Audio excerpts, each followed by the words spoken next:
Hello friends, எல்லோருக்கும் வணக்கம். Welcome to young investor channel. Actually market update discuss பண்ணிட்டு இருக்கிறோம். ஸோ கமெண்ட்லேயும் பார்த்தீங்கன்னா நிறைய பேர் டவுட்ஸ் எல்லாம் கேட்டிருந்தீங்க. ஃபஸ்ட்டு இந்த இந்த எலைட் இன்டர்நேஷ்னல் அது நிறைய பேர் வச்சுருக்கீங்க அப்படின்னு சொல்லியிருந்தீங்க. ஸோ கன்கிராகுலேஷன், நிறைய பேர் குறிப்பாட்டு 100 ஷேர்லாம் வச்சுருக்கேன்னு சொன்னீங்க. ஸோ வாழ்த்துக்கள். அது இல்லாமல் பஜாஜ் ஆட்டோ அந்த பங்கை பற்றி கேட்டிருந்தீங்க. பஜாஜ் ஆட்டோட ஷேர் ப்ரைஸ் பார்த்தீங்கன்னா 8430 ரூபாவில் க்ளோஸ் ஆயிருக்கு. பட் இதோட வேல்யூஷன் ரொம்பவே ஜாஸ்தி. இப்போதைக்கு ஹீரோ மோட்டார் காப்பை கம்பேர் பண்ணும்போது பஜாஜ் ஆட்டோட வேல்யூஷன் ரொம்பவே ஹையாக இருக்குது. நீங்கள் அப்படி உங்களுக்கு கன்சிடர் பண்ணோன்னா ஹீரோ மோட்டார் காப்பில் கொஞ்சம் வெயிட் பண்ணி ஆக்சுவலி நமக்கு ஒரு ஆப்பர்ச்சுனிட்டி கொடுத்துச்சு ஹீரோ மோட்டார் காப்பில். இப்போ எகெயின் பார்த்தீங்கன்னா கொஞ்சம் மேலே வந்திருக்கு.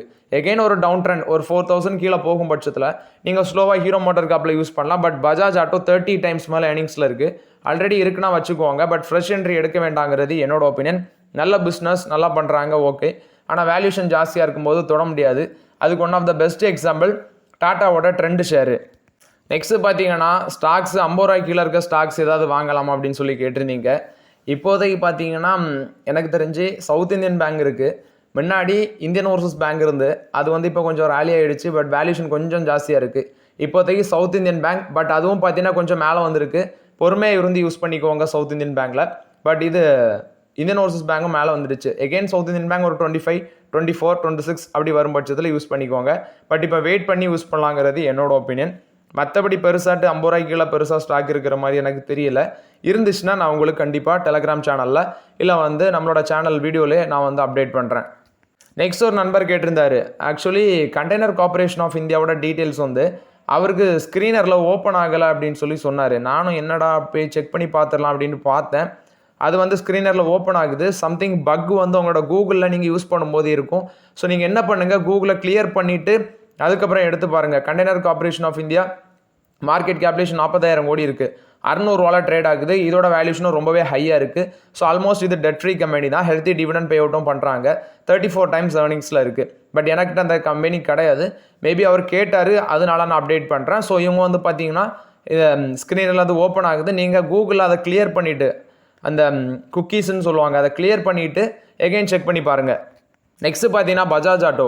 ஆக்சுவலி பஜாஜ் 2025 அந்த டாமினர் 400, அடுத்தது டாமினர் 250 அதை லான்ச் பண்ணியிருக்கிறாங்க. ஸோ ரைட் பை ஒயர் அப்படிங்கிற ரைட் மோட்ஸில் பார்த்தீங்கன்னா அந்த பைக்கை லான்ச் பண்ணியிருக்கிறாங்க. இதில் ஜிபிஎஸ் அது மாதிரி சில ஃபியூச்சர்ஸ் எல்லாமே இருக்குது. ஸோ இதோட ப்ரைஸ் அவங்க ஃபிக்ஸ் பண்ணியிருக்கிறது.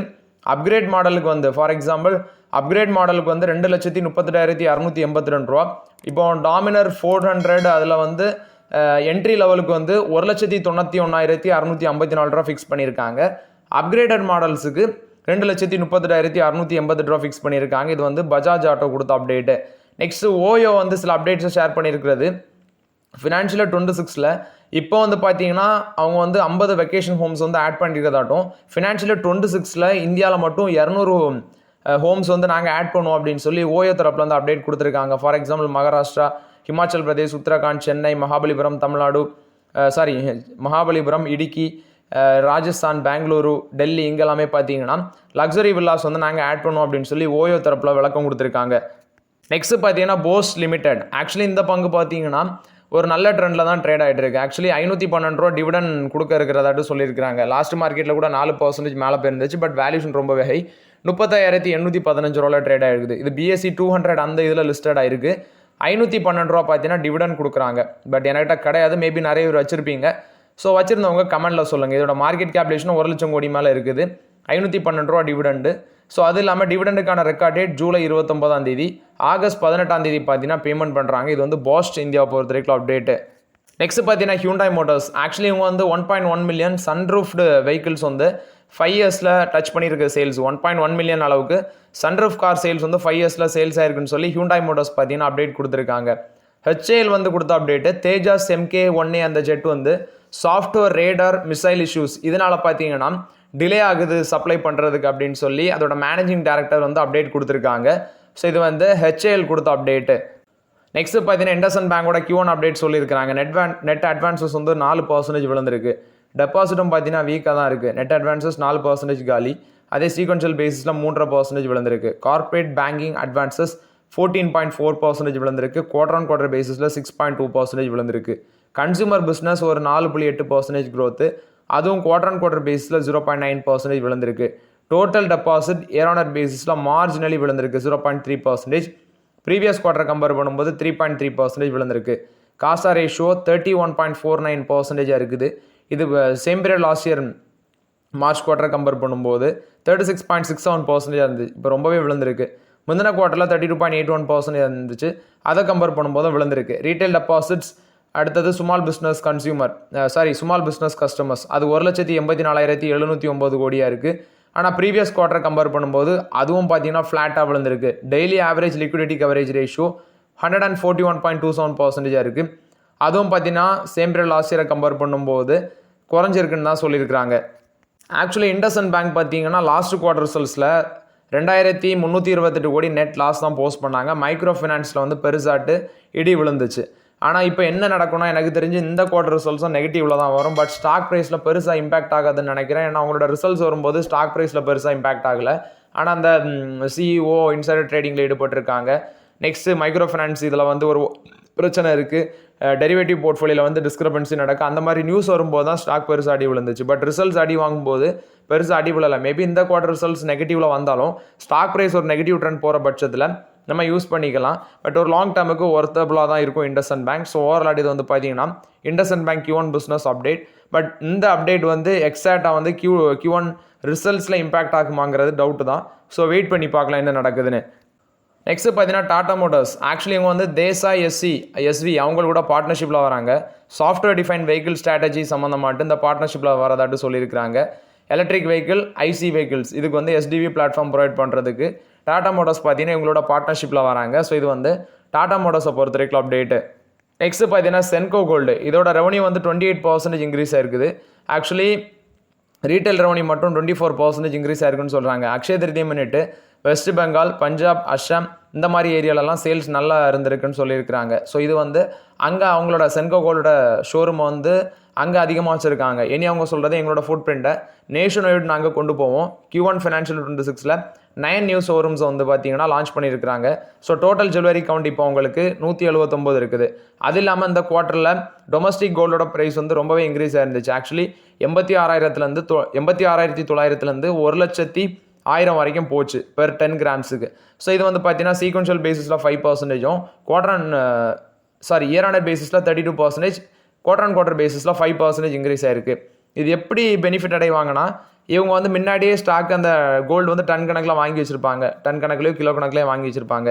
ப்ரைஸ் ஒவ்வொரு நாளைக்கும் according to the global news வந்து மேலே போகும். ஆனால் இவங்க கம்மி ரேட்டில் வாங்கி வச்சுருக்கும் போது எகைன் கஸ்டமர்ஸ்ட்டை இவங்க அந்த மாடலை செஞ்சு விற்கும்போது இவங்களுக்கு நல்ல ப்ராஃபிட் கிடைக்கும். ஸோ இது மூலம் மட்டும் பெனிஃபிட் இருக்குது கோல்டு ஜுவல்லரி கம்பெனிஸுக்கு. 20 நியூ ஷோரூம் வந்து ஃப்ரான்சிசி மாடலில் வந்து Q2 ஃபினான்ஷியல் 26ல் நாங்கள் ஓப்பன் பண்ணோம் அப்படின்னு சொல்லியிருக்கிறாங்க. இவங்களோட ஜுவல்லரி பிராண்ட்ஸ்னு பார்த்தீங்கன்னா சினிஸ், காசிப், எவர்லைட் இதெல்லாமே இவங்களோட பிராண்டாக இருக்குது. இது சென்கோ கோல்டை பொறுத்த வரைக்கும் அப்டேட். இப்போதே வெயிட் பண்ணுங்கள். இதிலே வேல்யூஷன் வந்து கொஞ்சம் அதிகமாக தான் இருக்குது. Next ITC, Godfrey Phillips, VST. இப்போ நீங்கள் 10,000 இன்வெஸ்ட்மெண்ட் பண்ணியிருந்தீங்கன்னா அது எவ்வளோத்துக்கு வளர்ந்துருக்கும் அப்படின்னு சொல்லி பார்க்கலாம். இப்போ ஐடிசி தான் பார்த்தீங்கன்னா சிகரெட் மார்க்கெட்டில் லீடிங்கில் இருக்கிறாங்க. 75% ஆஃப் த மார்க்கெட் ஷேர் அவங்களுக்கு இருக்குது. Godfrey Phillips 10%, VST industry 6%. இவங்க தான் அந்த மார்க்கெட் ஷேர் இந்த பர்சன்டேஜ் வைஸ் வந்து ஹோல்ட் பண்ணிட்டு இருக்கிறாங்க. ஸோ ஐடிசியோட பிராண்ட் பார்த்தீங்கன்னா Gold Flake, Classic, Navy Cut, சிசஸ். Godfrey Phillips, Marlboro, Four Square, Red and White. அது போக VST Industries, Charms, Charminar, Total and Special இதெல்லாமே எங்களோட பிராண்டாக இருக்குது. ஸோ ஆக்சுவலி காட்ஃப்ரேயோட சேல்ஸு லாஸ்ட் 3 இயர்ஸில் பார்த்தீங்கன்னா 20.5% இன்க்ரீஸ் ஆயிருக்கு. ஐடிசிக்கு 12.9% sales growth, VST இண்டஸ்ட்ரீஸுக்கு 5.9% sales growth ஆயிருக்குது. ஸோ ஆக்சுவலி சேல்ஸ் க்ரோத் இந்த சார்ட்டை பார்த்தாலே உங்களுக்கு தெரியும். நெக்ஸ்ட் பார்த்தீங்கன்னா 2015 to 25 இந்த சார்ட்டை பார்க்கும்போது என்ன நடந்திருக்குன்னா காட்ஃப்ரே பிலிப்ஸுக்கு 2022 சேல்ஸ் வால்யூம் க்ரோத் அதிகமாக இருந்திருக்கு. காட்ஃப்ரே பிலிப்ஸுக்கு ஐடிசி அந்த பிளாக் சிம்பிள், ஐடிசிங்கிறது அந்த ash, VST industry black simple. 2025லலாம் அவங்கள கம்பேர் பண்ணும்போது VSTலாம் பெருசாக இல்லவே இல்லை. நீங்கள் அந்த 3 ஸ்டாக்குக்கும் 5 இயர் கெயின்ஸ் எடுத்து பார்க்கும்போது இப்போ ஐடிசி 412 ரூபா சம்திங்கில் இருக்குது. அவங்களோட 5 இயர் கெயின்ஸ் வந்து 98%, 5 இயரில் 98% ரிட்டர்ன்ஸு. காட்ஃப்ரே பிலிப்ஸ் வந்து 787% மேலே போயிருக்கு. VST இண்டஸ்ட்ரீஸ் ஃப்ளாட்டாக தான் இருக்குது, 0.26% தான். ஆனால் VST இண்டஸ்ட்ரீஸ் பார்த்தீங்கன்னா ரீசெண்டில் நல்ல பெர்ஃபார்மன்ஸ், அதுக்கப்புறம் இப்போ ரீசெண்டாக ஒரு டவுன் ட்ரெண்டில் இருக்குது. பட் என்ன கேட்டால் VST இண்டஸ்ட்ரீஸ் ஒரு சீப் வேல்யூஷனில் தான் இருக்குது. ஐடிசியும் வேல்யூஷன் சீப்பாக தான் இருக்குது. பட் VST இண்டஸ்ட்ரீஸோட அந்த ரிசல்ட்ஸை பார்த்துட்டு நான் உங்களுக்கு அப்டேட் பண்ணுறேன். ஸோ இது வந்து பார்த்தீங்கன்னா சிகரெட் ஸ்டாக்ஸை பொறுத்த வரைக்கும் அப்டேட்டு. நெக்ஸ்ட் பார்த்தீங்கன்னா ஃபாக்ஸ்கானோட Q2 அப்டேட் வந்துருக்குது. ஸோ ரெவன்யூ வந்து அவங்களோட ப்ராடக்ட் டிமாண்ட் அதிகமாக இருந்தனால 16% இன்க்ரீஸ் ஆயிருக்கு அப்படின்னு சொல்லியிருக்காங்க. $1.79 trillion இருந்திருக்கு அவங்களோட ரெவன்யூ. அது இல்லாமல் சில ஜியோ பாலிட்டிக்கல் சேலஞ்சஸ் அது இல்லாமல் க்ரோத்தில் சில ஃப்ளக்சுவேஷன் இருந்திருக்கு அப்படின்னு மென்ஷன் பண்ணியிருக்காங்க. ஆர்டிஃபிஷியல் இன்டெலிஜென்ஸோட ப்ராடக்ட் வந்து அதிக அளவில் டிமாண்ட் இருந்தது தான் இந்த ரெவன்யூ க்ரோத்துக்கு முக்கிய காரணம். ஃபார் எக்ஸாம்பிள் எங்களோட கன்சியூமர் எலக்ட்ரானிக்ஸ் ஐஃபோன் பார்த்தீங்கன்னா இயர் பேசிஸில் ஒரு ஃப்ளாட்டஸ்ட் க்ரோத்து தான் காமிச்சிருக்குது, ஃப்ளாட்டு.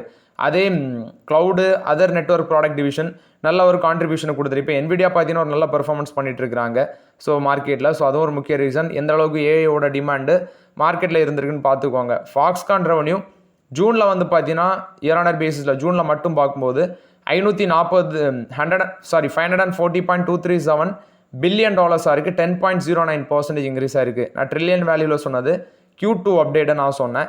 ஸோ ஓவர்லாட் இது வந்து பார்த்தீங்கன்னா ஃபாக்ஸ்கானை பொறுத்த வரைக்கும் அப்டேட்டு ஆகஸ்ட் 14 இவங்களோட செகண்ட் குவார்ட்டர் ஏர்னிங்ஸ் அனௌன்ஸ்மெண்ட் பண்ணுவாங்க. அதுக்கப்புறம் நான் அப்டேட் பண்ணுறேன். ஃபாக்ஸ்கானோட ஷேர் லாஸ்ட் இயர் 76% மேலே போயிருக்கு. தைவான் மார்க்கெட்டில் 28.5% இன்க்ரீஸ் ஆயிருக்கு. ஸோ ஓவர்லாட் இது வந்து பார்த்தீங்கன்னா ஃபாக்ஸ்கானை பொறுத்த வரைக்கும் update. So okay friends, actually இந்த வீடியோவில் சில இம்பார்ட்டன்ட் அப்டேட்ஸ் எல்லாமே டிஸ்கஸ் பண்ணோம். இந்த வீடியோ உங்களுக்கு பயனுள்ளதாக இருந்துச்சுன்னா லைக் பண்ணுங்கள், சப்ஸ்கிரைப் பண்ணுங்கள், கமெண்ட் பண்ணுங்கள். Okay friends, thank you.